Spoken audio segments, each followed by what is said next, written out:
Hello there, and welcome to the Skills Team's top advice for exam revision. Our first piece of advice is to target your revision strategy to the individual exam. So, for example, learning content might be more important for a closed book exam, whereas finding the content might be more important in an open book exam, where you have your notes and your resources. If you know your learning style, you can adapt your revision to suit it.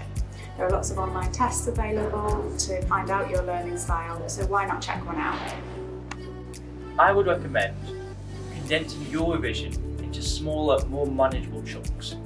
For me, I turn my revision into key cards.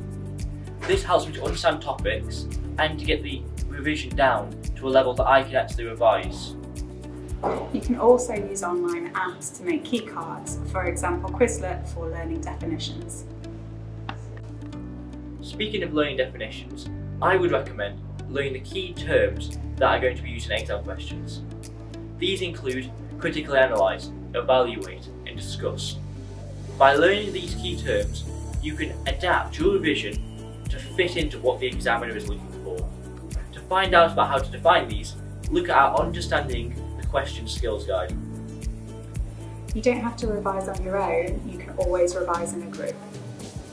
The library is a really good space to use for group revision and for reading procrastination. Finally, make sure you don't burn yourself out with revision. Make sure you make time for fun and socialising. Thank you very much for watching. For more information, check out our skills guide through the link in the description of this video.